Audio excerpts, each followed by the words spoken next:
What is good, ladies and gentlemen? This is your boy Big Sin, and I am sick as shit. And I'm here with the homie J-Blaq. How you doing, man? Man, I am straight, man. One hell of a week in the football on the college and the NFL sector. I know we're going to talk a lot about the NFL, and I know you feeling sick. So let's just get cracking and hand out some bad awards this week. What you got going on, man? All right, first we're gonna go through the games. We had what was supposed to be an offensive showing, but ended up being a defensive two offenses that were very stagnant between the Saints and the Giants. What the Yeah, hell what the happened? hell was that? I told people, I said, take the over in this game, and I can't believe that I may have lost some people some money. If I Oh, did, don't take it. Don't. You can listen to me next week. I'll have the answers for you next week. what we're gonna do is I'm gonna make a banner over that nigga head that says "bad investments." Bad investments. Yeah, you can do that. I expected that game to at least have be 31-28 at the very minimum, and it wasn't. And I am disappointed, and I am sad because of it. Yeah, I don't know what the hell's going on with either one of those teams. One week they both blow up. Next week, when they play teams with no defense, oh, we're just gonna chill. Exactly. What the hell is wrong? That should be the days where you light it up. God damn. I mean, Yeah, shout out to the Giants for doing what they need to do. Um, I don't know where the hell those defenses came from, but that's that. then they showed up. Like Spider-Man or Family Guy says, everybody gets one. Yep. Apparently, this was that one. Yes, sir. Next game, the Saints are gonna have 50 scored against them. Now we're gonna go with the upset special of the week. The game you texted me and said, "Am I in dream world?" Because the Titans just beat the Lions. Yes. What the hell was that? That was the Lions being the Lions. Everybody calls the Cleveland Browns the factory of sadness. Well, I'm gonna call the Detroit Lions the factory of badness. Yes. I don't know what the hell happened that game. That game was literally you couldn't have picked a better time to have that game. It was in Detroit. They had everything in the bag. All they had to do was actually show up and play football. And apparently Tennessee decide they were the only ones that wanted to play football yesterday. And yeah. Marcus Yeah. Mariota pulled it out of his ass. That's what the hell happened. Yeah, yeah, and that's he seems to do that in inopportune times. But I mean, inopportune times, like if you're a fan, inopportune times. But but shout out to Marcus Mariota representing. He did his thing. I'm happy for him. But goddamn, what the hell happened with the Lions offense? On one weekend they were cloud nine, and next thing they were smoking clouds. Hey, I guess fucking Josh Gordon must have visited him during the week. I don't know. Some man, I don't fucking know. Good God, man, really? All right, now we're going to move on to the. I know you want to laugh about this game because we both laughed about it when we picked it.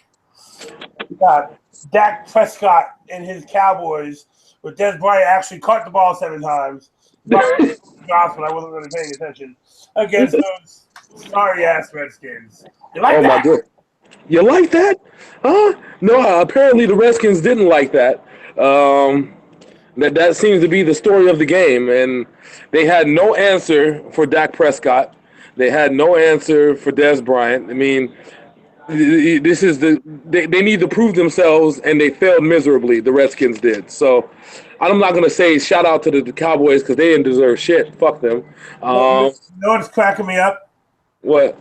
On my Facebook feed and my Twitter feed, I got all these motherfucking Cowboys fans talking about the Patriots ain't gonna be able to win with a rookie quarterback. Really, motherfucker? Ain't that the pot calling the kettle black, right? Oh my God, they're so funny. I mean, at least I gave Dak Prescott a chance. At least I said he was going to be the best thing on a shitty ass team, and it's proven that point. But damn, Hey, at least Des Bryant didn't drop it 100 times. there's that. I guess there's that. We both called at the beginning of the season. Washington was in for a bad season this year. We both called them flukes last year.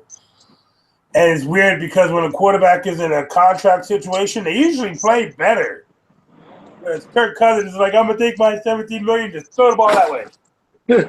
See, and I think the problem is that you've never seen a quarterback be in a contract situation 2 years in a row. I mean, usually they get there 1 year, get paid a ridiculous amount of money for the next like 7 to 10 million years, and then they just go off in obscurity making their millions. Well, This you is know what? actually Zack Snyder finally did the smart thing and did not spend his money. no, they only paid him somewhere between Tom Brady and Aaron Rodgers, because So you got to remember, Tom Brady is one of the lowest paid quarterbacks in the NFL.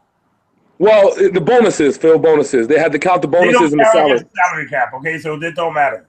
Well, they had to use the Brady rule for total money that he got paid. That's why the man is making $20 million this year. 20 million. 20. Okay, moving on. We are going to go with the battle of the unbeatens after 1 week. The Texans and the Chiefs. The Chiefs had no comeback in them this week. Yeah, there was nothing that the Chiefs could have done. I guess it was all that traumatization that the Chiefs have been putting on the Texans the last 2 years, and finally the Texans decided to say enough was enough and it's time for a change. Shout out to Owen Hart, rest in peace. And so the Texans finally one-upped the Kansas City Chiefs, got a nice little win. What'd you think about that game?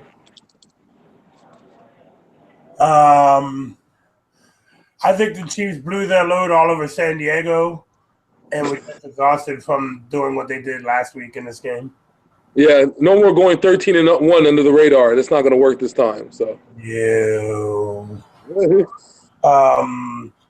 Andy Reid needs to vary up his offense. I mean, I know he's got weapons and Alex Smith can only do so much, but that offense is the same fucking thing over and over and over again. There's no meat to that offense. And what's worse is that they actually have somewhat of a different style of what they do to the offense based off of last year's success, and they're not implementing it. They're like, well, we got 3 good running backs, and we're just not we're not going to use them. But the problem is only one of them is fucking healthy. Yeah, but at least try. I mean, use the one. They even barely do that. Like, you had this game plan, two passes and a drop back, 2 passes and a drop back. They did that like 7-8 times. Well, I mean, not 2 passes, 2 runs and a drop back. Defensive line? Huh? I said, can you really run against that Texans defensive line? You can surely try. I know the Patriots will try this week. They got LeGarrette Blount. I think LeGarrette Blount has more chutzpah than what the Texans can offer on that front line. I like that word. Now, speaking of the Patriots, one of my bold predictions of the week would have came true in this game when I said Jimmy Garoppolo would throw for 400 yards and 4 touchdowns. He was almost there in the first 20 minutes of the fucking game. Yes, and unfortunately, your boy went down with an injury. Then they had to bring in the rookie quarterback who literally played with the front offense, averages about 5% of the snaps with the front with the first team offense in practice. He was well unprepared, but managed the game very well. And LeGarrette Blount managed the running game, eating time off the clock. Standard Bill Belichick Cleveland Browns offense from back in '96 when that's how they made the playoffs. Time eating, taking the lead. Which leads me to my next point. The Crying Jordan Disappointment Award goes to those pitiful Miami Dolphins. How the hell do you injure 2 quarterbacks, 2 MVP type or MVP playing type quarterbacks? Because Jimmy Garoppolo would have been playing at the MVP level this game if they had not tried to kill him. Well, yeah, because in 20 minutes he had 260 yards and 3 touchdowns. Exactly. And how the hell they injured 2 high caliber quarterbacks 2 weeks in a row, found a way to come back and try and win this game 2 weeks in a row and still fail. No, you take this L. You see this L, Miami, Tannehill? If you're watching this, take the L, and we good. Crying Jordan, Crying Jordan Award goes to the Miami Dolphins. Do the face. Do the Crying Jordan face. I know you can do it.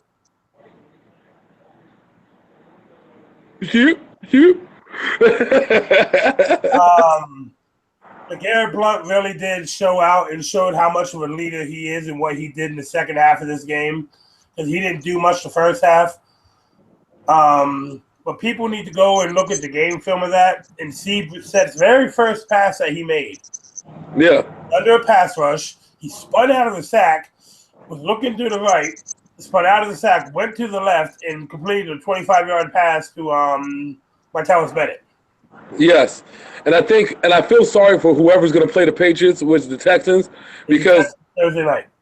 Yeah, because now you thought you had a game plan, but then they tell you that Julian Edelman's going to be the second string quarterback. Here comes the option, baby. Option, Wildcat. Trying to bring that Wildcat to New England for a game. Yes, everything, nothing's off the table at this point for New England. Anything goes. Well, you see, it was leaked today from Patriots practice that Bill Belichick and Josh McDaniels were in Jimmy Garoppolo's ear telling him how Tom Brady has played with worse injuries to play. The reason I say weak in quotations is because this is probably one of those Belichick smoke screens for the Texans. Here, here's what we're going to do. So, go prepare for Jimmy. Yeah. Because there's only college game film on Brissett, and you can't really call that because where are you going to find NC State college film? Who records NC State football games? Half a game from Rio NFL, but all he did was turn around and hand the ball off to LeGarrette Blount for most of the second half. Exactly. All right, so now we are going to move on to the Factory of Sadness against the B-More Ravens. The Baltimore Ravens had no business winning this game. They got down 20-0 really quick. And the Browns did what the Browns do, and they fucked it up. Josh McCown injured. I think somebody else got injured. Hey, but unlike Jay Cutler's pussy ass, who we'll talk about in a bit, Josh McCown finished that game with a separated shoulder. Yes. Yeah. He wasn't Jay Cutler talking about, oh, my thumb hurts. But Brian Hoyer, you're going in. They need to trade Jay Cutler to a sorry-ass team. Not even the Browns. The Browns don't deserve his ass. Like they don't deserve that type of shittiness. I mean, the Browns are a factor of sadness, but they don't deserve that kind of shittiness. The shittiness Jay Cutler.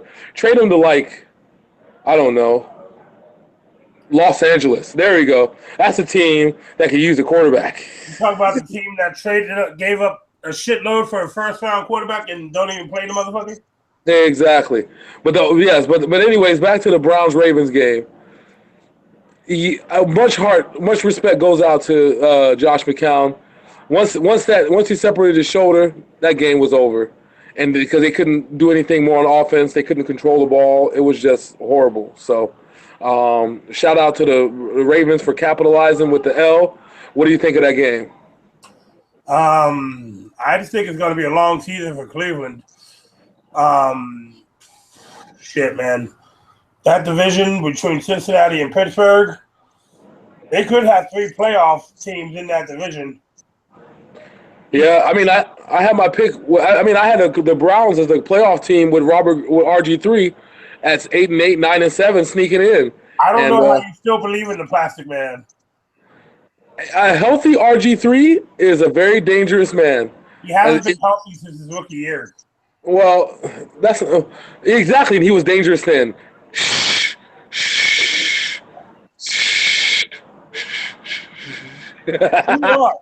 Okay.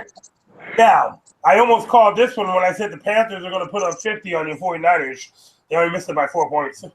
You guys were up, and then you were down, and then you were close, and then you got your asses kicked again. What the fuck, man? Well, because at some point, the Carolina Panthers took their foot off our necks, decided to play. Have that B-Rabbit moment, to snap back to reality. Yeah, once we were down by 7, they were like, "Oh crap, we got to put our starters back in." Fuck. That Blaine Gabbert beat us. What the fuck is going on here? They got reputation uphold. Oh man, you seen that picture I posted with Blaine Gabbert has better stats than Aaron Rodgers over the last 6 games, right? Yes. That's so non-telling of what the situation is. But it's true because Aaron Rodgers has stunk the last 6 games, and we're going to get to the Packers here in a bit. But in the one thing I liked about the Niners, they did play good defense up until we didn't have an offense. I mean, we did what we were supposed to do. We got 4 turnovers. I mean, who gets 4 turnovers and loses a game? We do that too. That's right. When, You. when you have Blaine Gabbert as your quarterback, it is not to say that he's not a good quarterback because obviously he's in the NFL for a reason. But the point is that he made Jacksonville really needed somebody. so many mistakes, so many mistakes between Vance McDonald dropping balls, Blaine Gabbert overthrowing, underthrowing, side throwing. It was a frustrating day to be a Niners About fan. time for Sacker Pick to get in the game. Huh? Is it about time for Sacker Pick to get in the game? I think Chip Kelly's sitting on it. He's he's not afraid to pull a quarterback if he's not doing what he wants him to do. Now was the pun intended there by sitting on it? Yeah, I know. But hey, maybe I think that we'll see him at least after the bye week if this shit goes to hell really fast. I got you. All right, we're going to move on to what I wanted it to be a bloodbath, but then ended up being a pretty cleanly played game between the Bengals and the Steelers. Neither team really showed dominance in this game. Pittsburgh just did their thing. Yeah. I mean, there's not much you can really say about that. I mean, Pittsburgh, they played 4 quarters of really good football. You saw flashes from Cincinnati trying to come back and win it in the end. But Pittsburgh does what they do best. But Roethlisberger controlling the game, controlling that pocket, getting the ball to Antonio Brown and the rookie receiver. D'Angelo Williams had a pretty down game considered this week. It was the other receivers who really stepped up. Yeah, well, this is the thing. D'Angelo Williams, oddly enough, was playing the slot. Did you see that? In a few plays of the game. He was playing the slot and he was in the outside. What anybody says about that man 38 can still fucking play. Yep, he defies father time. All right, now we are going to move on to where the hell was I? The Buccaneers catching the Cardinals' wrath. Remember, I told you.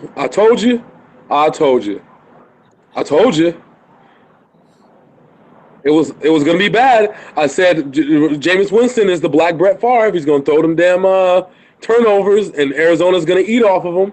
And they did. Your boy John Brown on the offense killing them. Carson Palmer doing his thing. That defense doing his thing.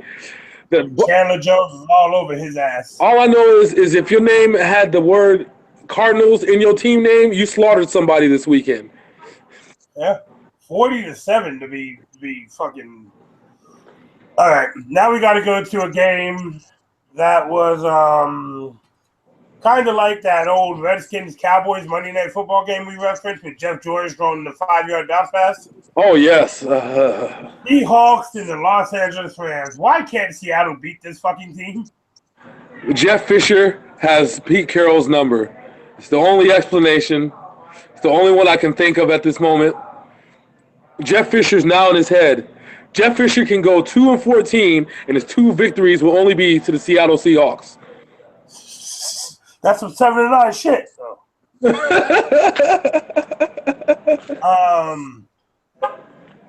Did you know that it's still been that the LA Rams have not scored a touchdown since 1994? Yes. But at least they scored. And they can't score until they score, okay?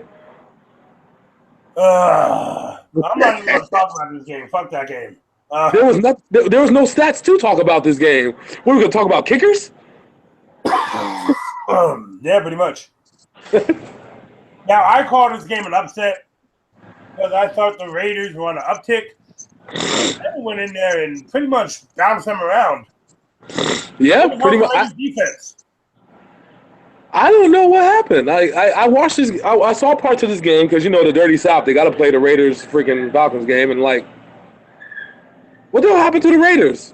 What? Jack Del Rio needs to fire his defensive coordinator and take over play calls on defense. In my opinion. Yeah. Well, that defense is going to end up costing them games. I mean, there's only so much that offense can do. I was really expecting Oakland to put up more of a fight on both sides of the ball, and apparently that only happened on one side. And even at that was very lackadaisical. So, yeah, it was an ugly game, man. High scoring, but ugly. Yeah. All right, now let's go back to where the Chargers actually finished the game. And what the hell's up with Jacksonville's offense? They don't seem to be able to do anything right now. I don't know. I guess they use every single part of the playbook on the Packers. I guess that's the only thing I can assume is what happened. I mean, they used the whole playbook, and then for some reason when they got to this game, they were like, "Oh, I don't know what to do now." We don't want to know how to play foosball. Foosball is devil. Exactly, and apparently it was devil for Jacksonville because they didn't show up. Now we're going to move on to. I'm just going to say this. The Colts fucking suck. And I called that at the beginning of the season, that they were going to be bad. I knew they were going to be bad, but I thought Andrew Luck was going to keep them in games. It goes back to the problem the two problems that they had last year. They can't protect Andrew Luck, and they can't rush the passers. And they don't have anybody to defend the pass. This isn't Tony Dungy's Bucks, and unfortunately it's coming back to bite them in the ass. I couldn't be happier to see this. Because to me, it's karma. That Denver defense is legit, though. Them motherfuckers going to be a problem. Oh, yeah. They're going to be a serious problem this year. I'm going to go out on a limb and say this now. That defense will not be able to average 14 points a game like it is right now. Their offense is going to need to start playing. Well, no, the schedule gets tougher. Remember, Kansas City knows how to beat that Denver defense. Yep. The Raiders know how to beat that Denver defense. San Diego looks like they're going to give people fits this year. Oh, yeah, because they found the running game, and that's scary. Well, they lost Danny Woodhead for the season. Yeah, but Melvin Gordon is showing out. Like, he's really representing as a feature back. All right, now let's move on to what people would call a shocker, but you actually called this. Sam Bradford showing out against the Packers defense. Yeah, it wasn't the 400-yard game that I was expecting, but I knew I was expecting a good game from Sam Bradford based off that Packers defense being able to stop the run but not being able to stop the pass. They did exactly that. They stopped the run, but they didn't stop the pass. Well, now Adrian Peterson's out for probably until the playoffs. Yeah, they just signed Ronnie Hillman. Can the Vikings sustain winning? They're going to go as far as Sam Bradford and that defense goes. So the defense can take them probably. I think the defense gives them at least 3 wins. The defense alone. Yeah. So they're going to have to trust Sam Bradford not to get injured. Basically, he's going to need at least to get 7 of those wins to at least ensure a playoff spot. That'll be 11 wins in the bucket. So now we get to have some fun and talk about Mr. Bitch Made himself, Jay Cutler. I thought. I had surgery on my thumb when I was 11 or 12, and I think that's why it's bothering me now. It doesn't matter what I do because we're not a playoff team anyway. These are all quotes from him in the post-game conference. This nigga gets the Bay Pan Award. You know what the Bay Pan Award is? It's the bitch ass, pussy ass nigga award. Bay Pan Award. Here you go. I give him the Bedpan Award because he's a piece of shit. I mean, really? I mean, this is the same man that gave up on the NFC Championship game because my knee hurts. A light sprain. I can't do it, coach. I can't do it. I can't do it. I'm sorry, coach. I can't. Coach, I can't. Put in Caleb Haney. I can't. All right, coach. Now let's jump over to that Philadelphia Eagles team. Are they a playoff team with Carson Wentz at the helm? Oh my God! Did you see Carson Wentz is playing like a madman. I've never seen this kind of committed quarterback play since Steve Young's first starting year in San Francisco. I mean, this man is doing everything right. He's running the bootleg, the option. He's getting to the receivers. He's got open vision. Like Doug Peterson's wet dream has finally come true. I mean, well, you know where he earned the respect of his team, and it was on a play that didn't count. Is when he stepped up and took that shot right to his ribs that are still a little damaged. Yeah. And completed a 30-yard pass that didn't count because his fucking center held the wrong person. Yep. And he stood there and took that hit like a man.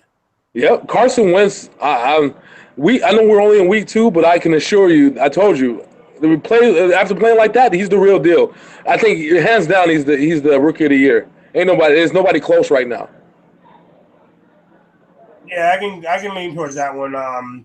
Dak is still a work in progress. Brissett's only going to get a game, maybe two. Well, yeah, so I can see that coming. Yeah. All right, so what we're going to do right now, we're going to talk about this game that's tomorrow night. The Houston Texans going to New England, who is playing their third-string quarterback and their wide receiver at the other quarterback position. Can Bill Belichick make the magic happen one more time? It seems like a recipe for disaster, right?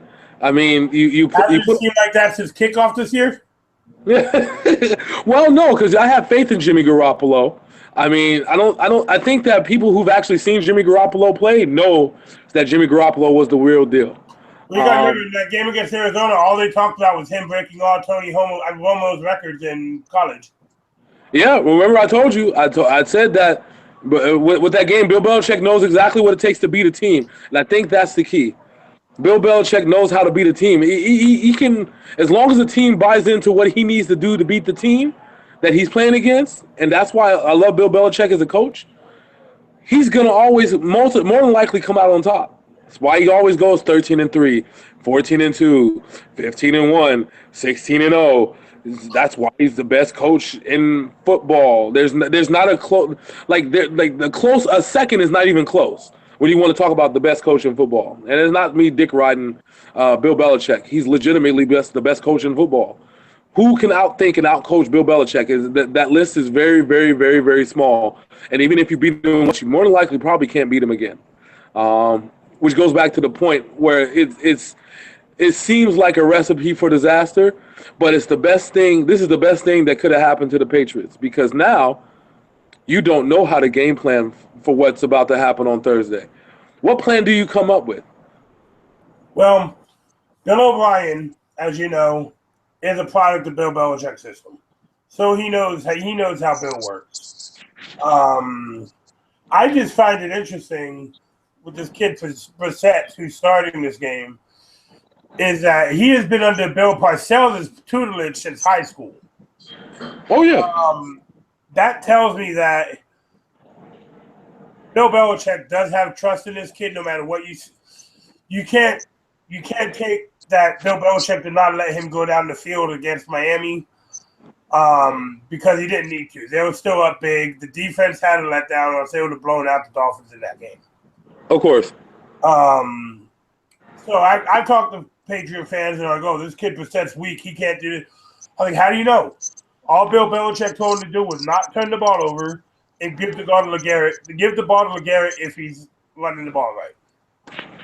Yeah, it's gonna be. We're gonna be talking about game management at this point, man. It's gonna be who's gonna be able to control the ball, who's gonna control the minutes. Nobody does that better than Bill Belichick. I mean, you got LeGarrette Blount. You're gonna see a lot of screen passes. You're gonna see a lot of option passes. You're sure as hell gonna see a lot of trickery, because Josh McDaniels isn't afraid to throw out trickery. He did it with Tim Tebow in Denver before his ceremonious exit. He's gonna do it with he's gonna do it with Brissett, Edelman, all the no names that they have at their disposal. I mean, you got one hell of a blocking tight end. I mean, hell, you might see Gronk play wide receiver if they keep fucking around. Well, if Gronk plays, see, in my opinion, I think they should keep Gronk out until Brady gets back, because we don't need Gronk right now. We need him healthy for the rest of the season.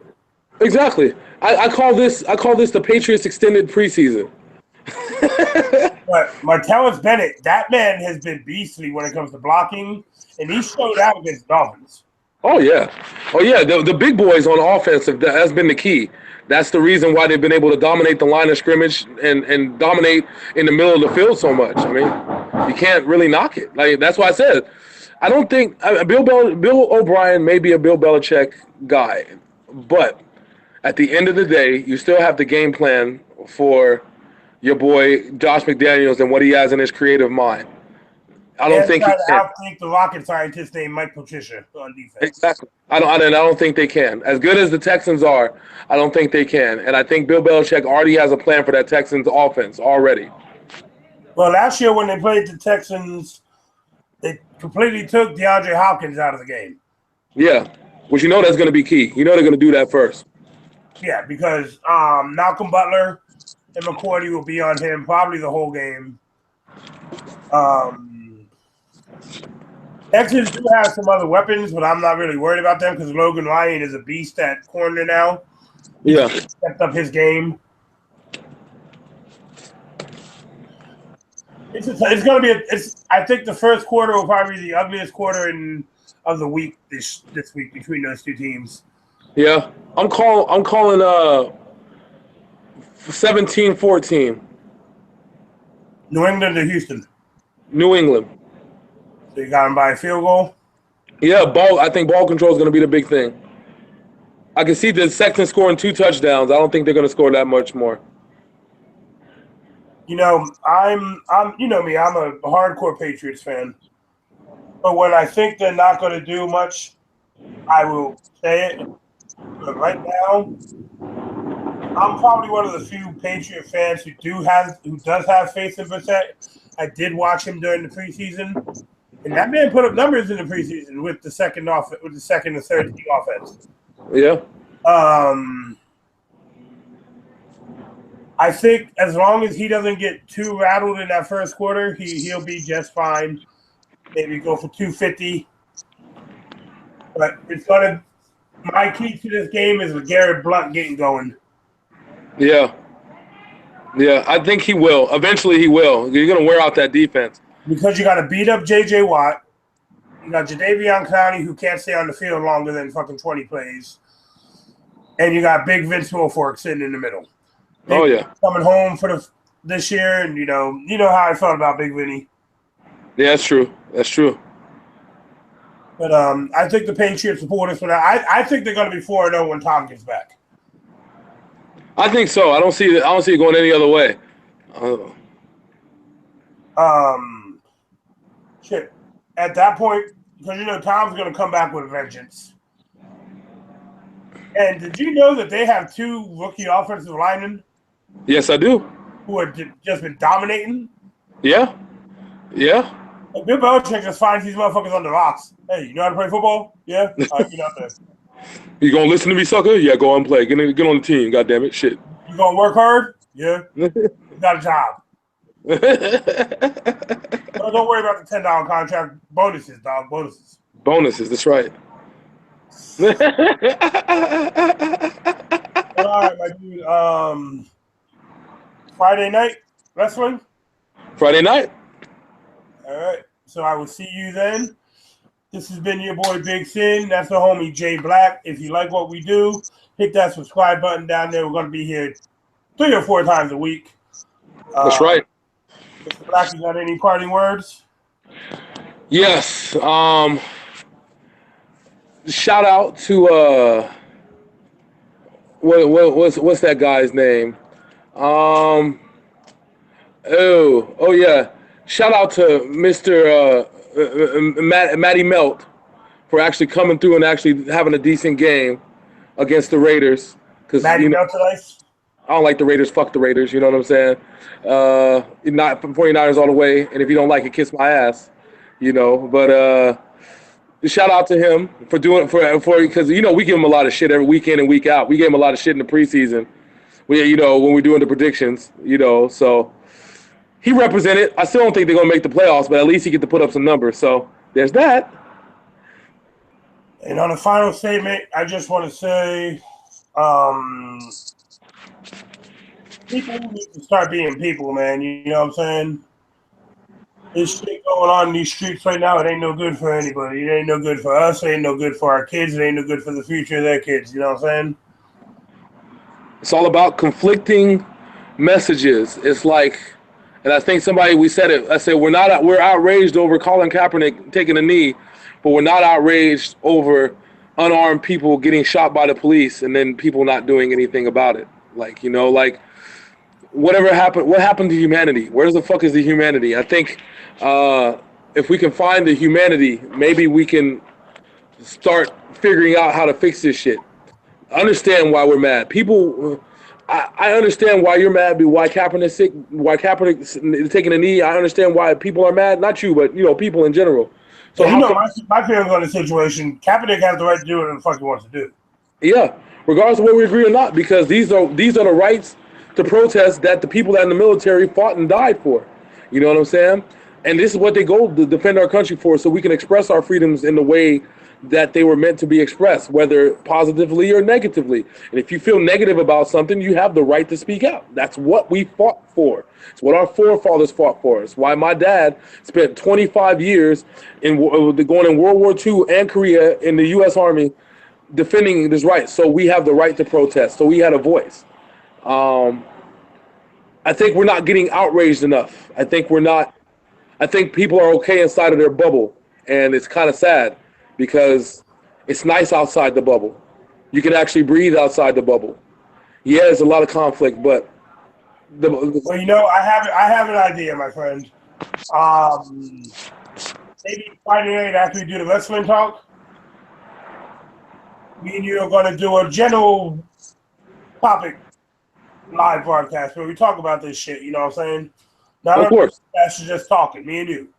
Okay, I'm down for that. We're broadcasting shit. People like it, whatever. They don't, fuck them. It's our opinion. You know what I'm saying? Exactly. But this has been the NFL reactions for week 2. We will be back Saturday night for week 3 predictions. We both are picking the game tomorrow night. Friday night we'll be here with the wrestling talk, and we got some shit to talk about on that after I watched Monday Night Raw.